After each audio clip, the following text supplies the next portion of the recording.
Salaun is from France, forward. He is listed at 6'9" 211 if the math conversions from the team site were correct. I can't promise the math is correct, but I believe 6'9" 211.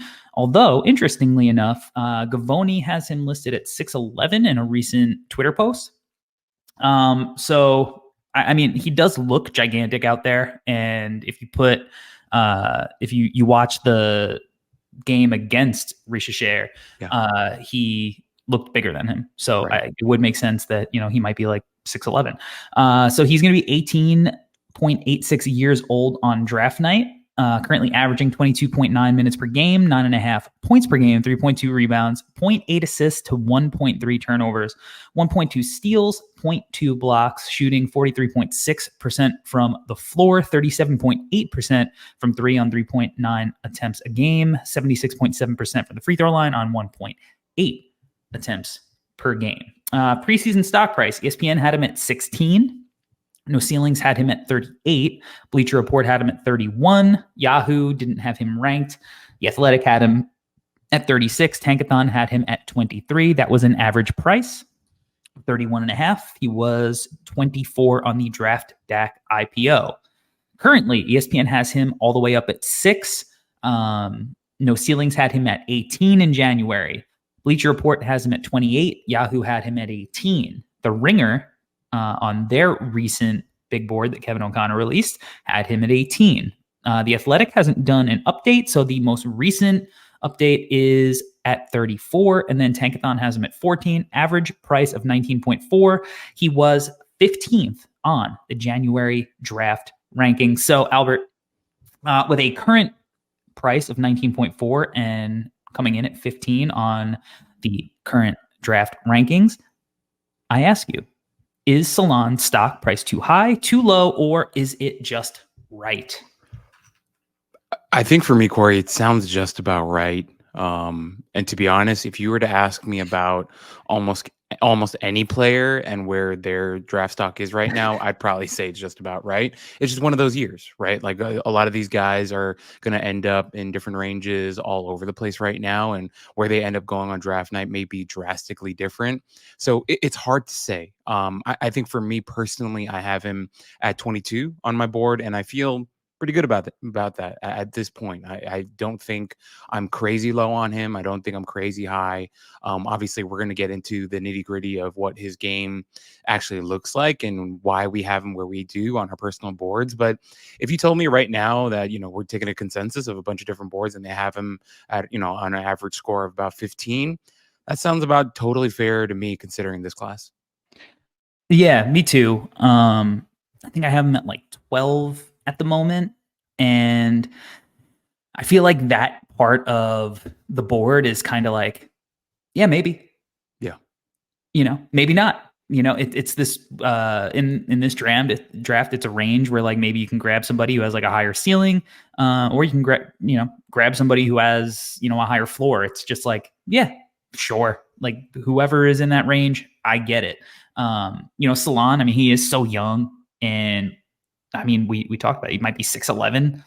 He's a big dude who shoots threes and, shows some stuff. I mean, there's certainly a lot of you can convince me that, he becomes one of the best players in the draft. You can convince me that he completely busts out. I think that's the fun of his evaluation. So let's get into the game, and we have to start with the shooting, right? Like, I think that's the main appeal. So he's shooting 38% for three on the year. So do you buy the shot, and what do you like or not like about it? I definitely like the shot. And it's something where, Corey, you just said he's shooting about like 38%.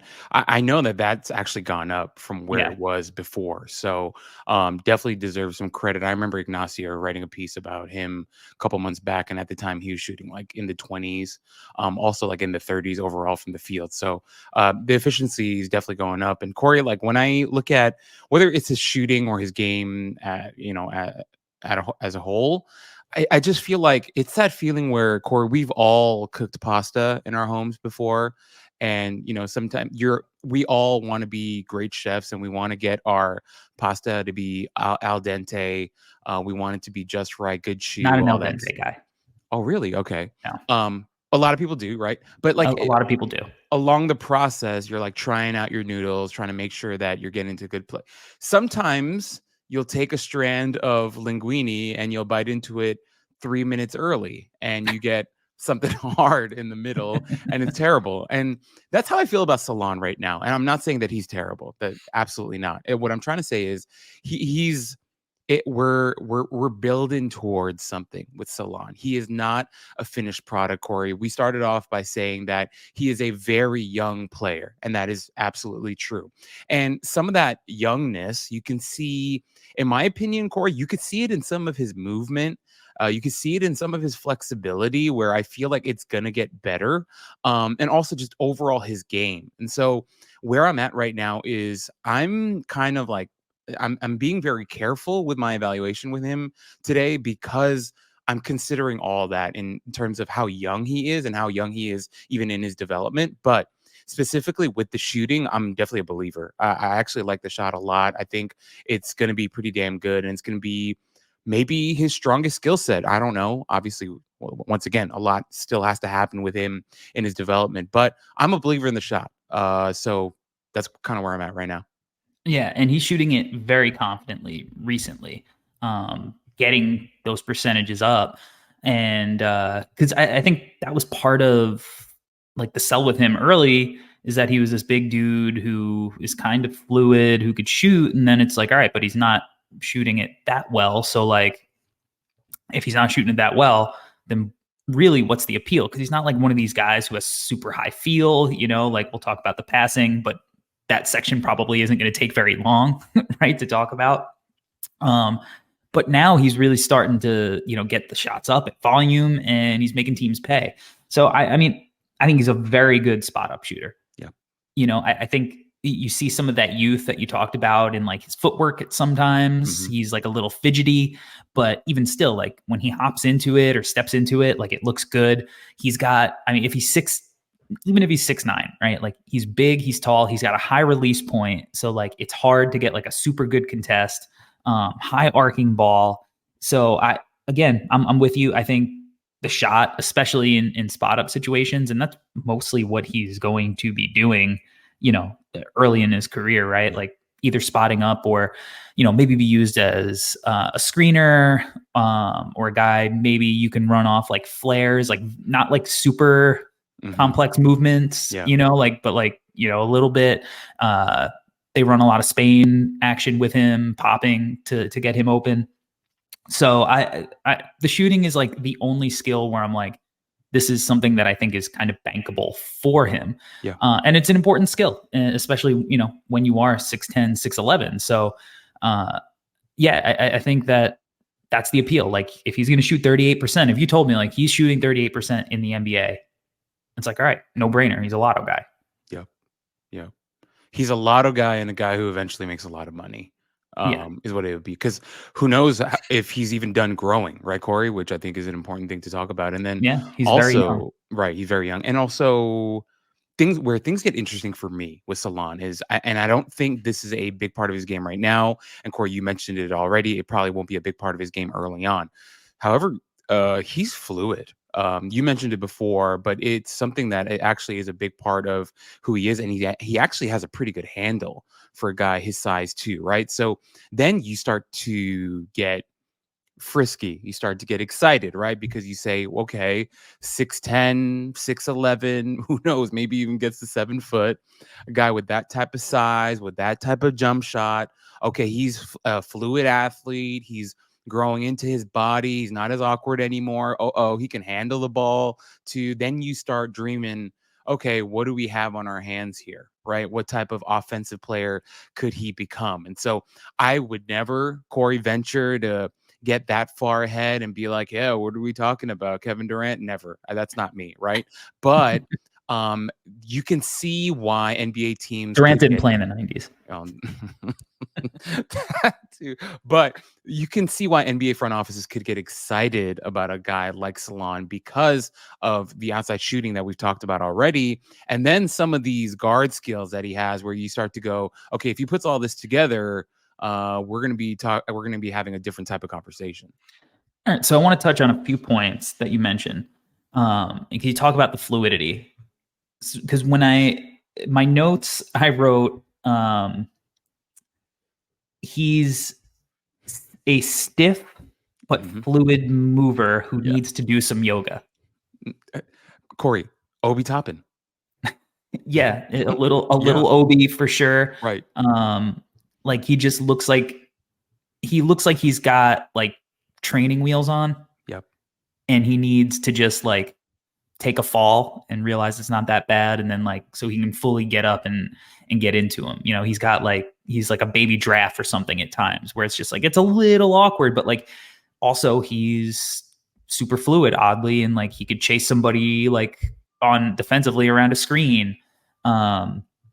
So he's super weird in that regard, and a lot of it probably does have to do with his youth and the fact that he is as tall as he is, and like you said, maybe he's still growing. I'm not in love with his handle. Mm-hmm.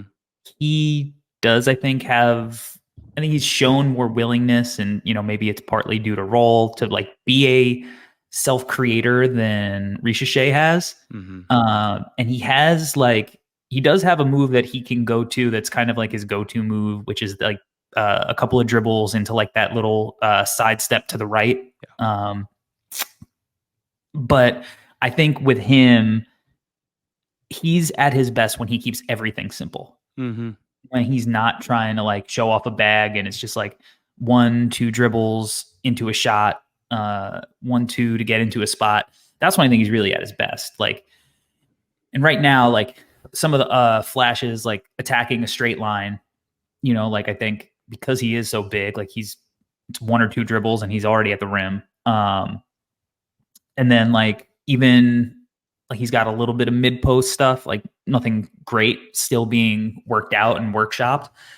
But you know he's pretty big, and he can get like a little mid post fade or like a face up, and you know 1 dribble and shoot over because he's so tall.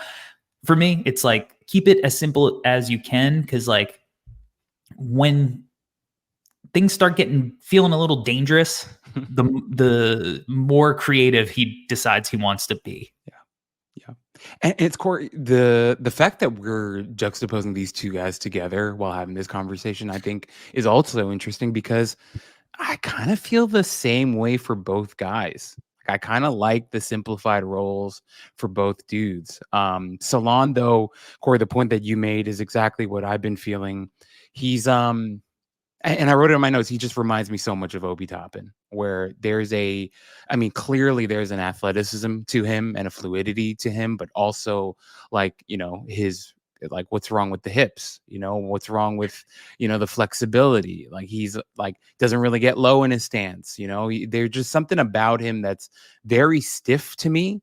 But it's weird because it's combined with this fluidity that doesn't really make sense, right? Yeah. So I'm right there with you with Salaun. I just mentioned it because NBA teams might dream. You know, I mean, with somebody who's as raw as him, right. He's shown like these flashes, and it's like if you're going to take him that high, you're like, all right, like, well, maybe we can get him to do this more consistently. Mm-hmm. I'm not sure, but I'm also not sure. You wouldn't put $100 bet on it, but maybe $25. Yeah, you know, I mean, look, I think irregardless, he is, if he comes over, like if he were to come over next year, like he is spending the whole year in the G League. Yeah. Yeah. You know, which is the norm now. Absolutely. 100%. Like lottery picks spend time in the G League. Right. And it's totally fine. So it's probably a really good environment for him to workshop a lot of that stuff because, you know, the G League is a type of thing where it's like, yeah, like teams are trying to win, but it's also like teams are trying to get their prospects to develop in a way that's going to help the real team. So he's a guy that if you believe in the self-creation and like the handle and the flashes of that at his height, you're going to be patient with it because it's definitely not happening overnight. He doesn't have that 6'11" Kevin Durant bag that was ready to come in and he could play shooting guard in Seattle his rookie year, right? Like this, he's PJ. like Salaun is, to me, he is like as pure a like a four. I don't know, like a forward. Like I there's not like a whole lot of like versatility in what he could do just based on where he's at right now. But it's interesting. The flashes are certainly interesting. Yeah. What do you think about his finishing?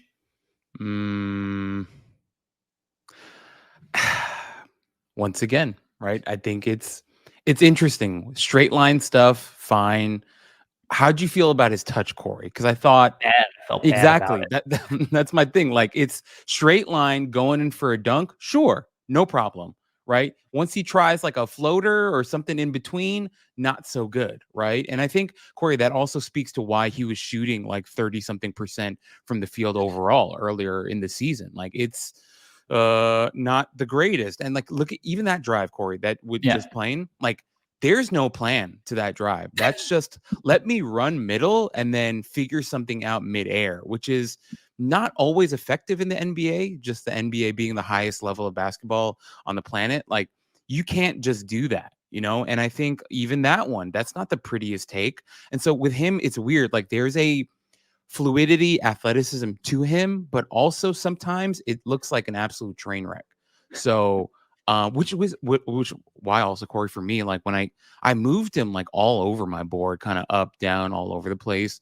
I think right now he's at his highest he's ever been on my board, and I think part of it is because of all that we're talking about. It's so hard, and I wrote about it in my piece. It's coming out this Thursday too. Like evaluating NBA wing prospects is so crazy hard when you're trying to juggle the theoretical with the actual, you know, and like being like future minded and like trying to cast a vision for a player while also being realistic about what they can do and can't do is such a hard thing. And I think Salaun is a really interesting guy because some NBA teams are going to look at him as like a 4 or 5, and who knows, some other NBA teams might be like, all right, maybe we can turn this guy into an absolute wing. And I think, you know, all of that is going to be really interesting. I personally wouldn't. If I was drafting Salaun in the lottery, I'd be like, hey man, we want you to be a shooting 4. Is kind of how I would look at things and try to develop him that way, considering his size and all that. But it gets tricky with guys like this because of what you think they can be versus what they can actually do. Yeah, he like around the rim and when he's driving, it seems like the type of guy who's like, "Hey man, I have this really fast car and I want you to ride it with me and we're going to put the pedal to the metal, but also I'm not going to turn the lights on." And the road's going to be pitch black. And let's just see what happens. Like it might be awesome. It could be really exhilarating. And like it just seems like there's no plan sometimes. Like you mentioned, he gets up in the air and it's just like sometimes it looks brilliant because he can contort his body and like finish through the contact. And then most of the time it is just like super wild when he like is around people near the rim and he's not just like, you know, getting an open lane off of a closeout or a cut or in transition. You know, he's 6'11", and in the half court, he's finishing 46% of his attempts at the rim. Like, not good. Not good.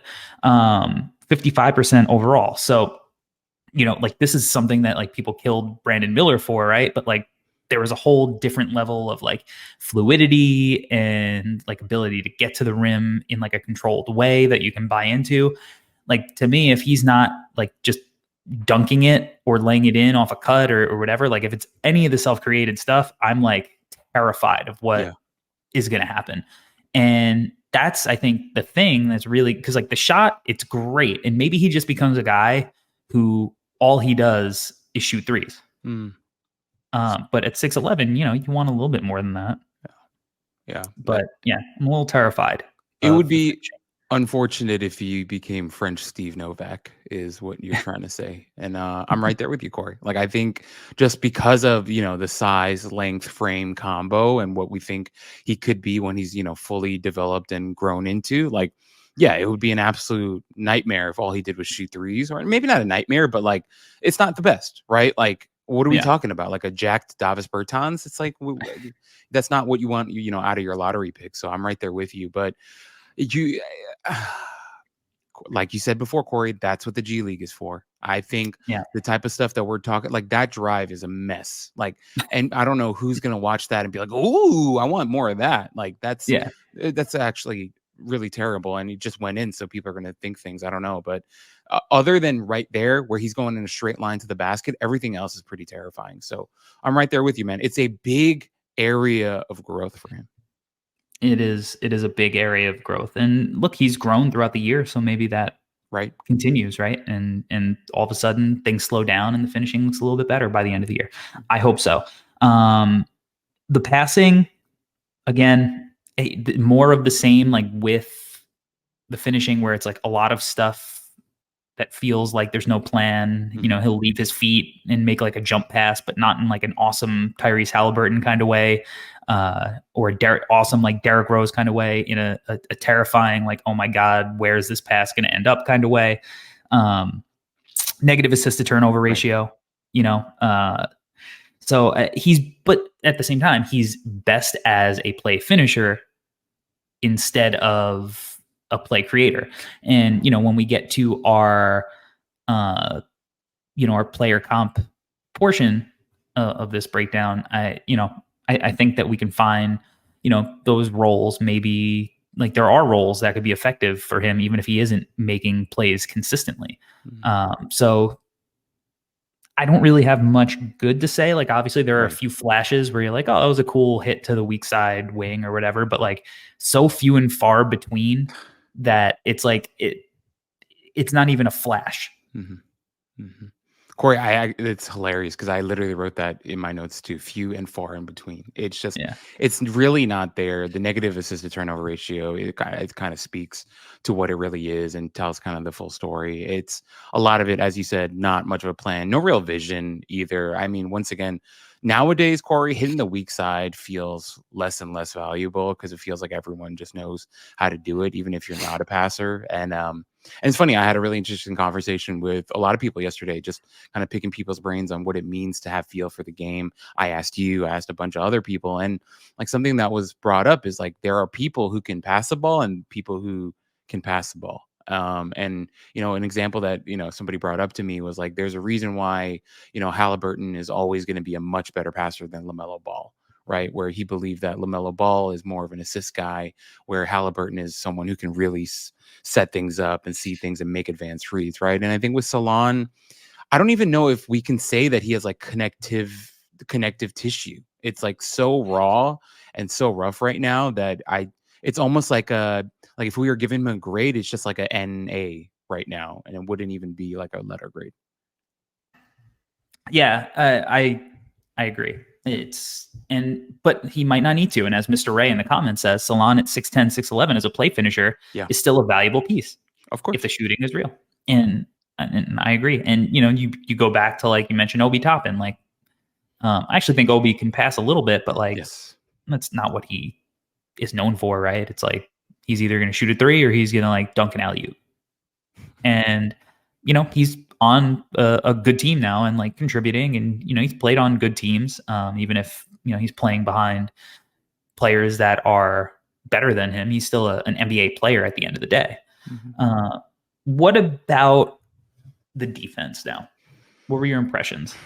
Okay, so defensively, I thought there was a little bit of an over reliance on his length and his hands, where I felt like as an on-ball defender at times he got a little like reliant with using his length and poking at balls and kind of not getting himself in good position, was how I felt at times. But the length is real with him. Like he's a really long, big dude that is going to affect a lot of shots. But at the same time, not like he had a ton of blocks either. Yeah.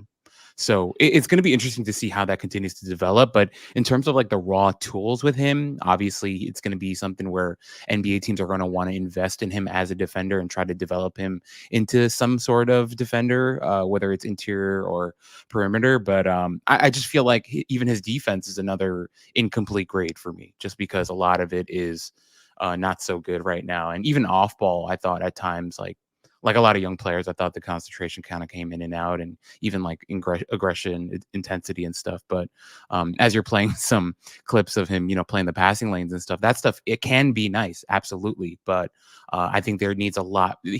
He needs a lot more refinement before we can say that like he's going to be like a rock solid defender, in my opinion. Yeah, I think he plays pretty hard on both ends. Like I do think he gives a shit. Yeah. And he wants to be somebody who is impacting both sides of the ball. Like he's just turned 18. So like playing in a pro league, like to be expected to be some perfect defender is just not realistic. I do think that his positioning is pretty okay. Like I think he's usually in the right spots. But I also like he's 6'10", 6'11".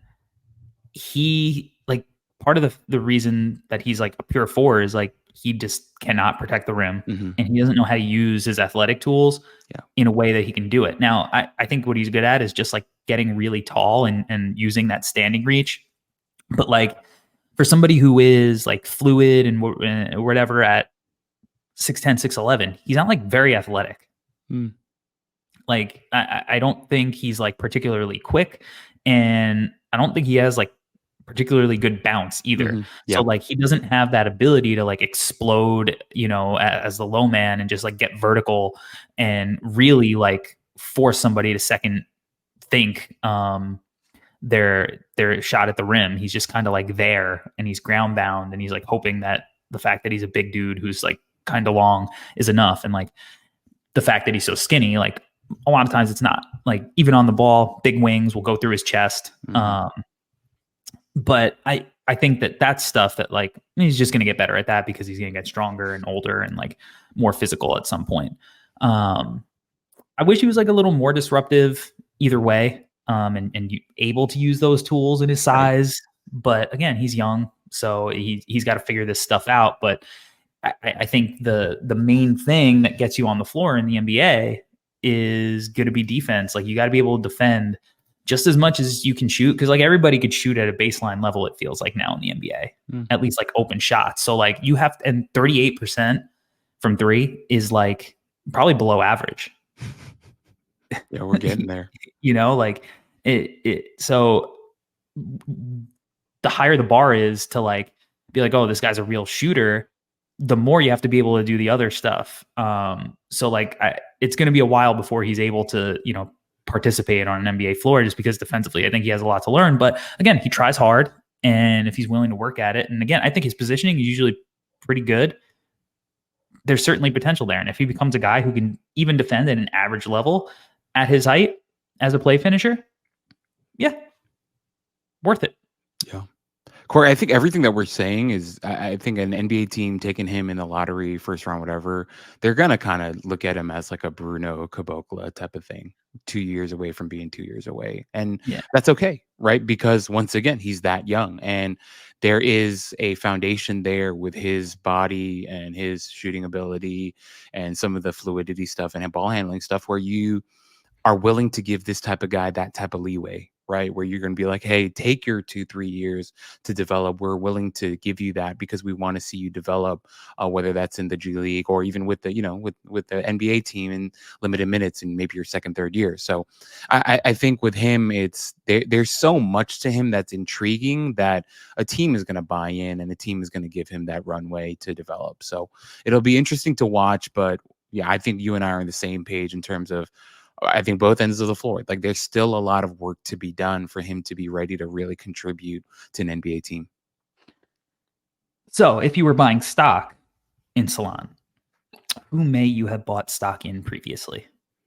Yeah, I mean, I already mentioned it, but I'm like a, we got Obi Toppin when he was older coming into the NBA, right? But maybe this is what Obi Toppin looked like when he was 18. Right? Maybe, but obviously, like you mentioned, I think Obi definitely was a better passer and had more of a post-up game in college and things like that. But just, when I look at how he moves and the shooting ability, and Obi's a better athlete too. But just overall, like I thought that was the closest I could get in terms of an NBA comp, just because of just so many similarities with how they moved, I thought. But yeah, definitely a big gap in terms of athleticism, as you know, Obi is a freak athlete. But yeah, just like the stiffness and that type of stuff really reminded me of Obi, at least aesthetically. So that's what I'll go with. So I think there is a large spectrum of outcomes Yeah. for Salon. And I think the high end dream, if you're like, in the war room trying to make the decision in the early lottery, and you're like, Salon's our guy. It's like, why can't he be Michael Porter Jr.? Another 6'11" stiff dude, had back surgery, so Mhm.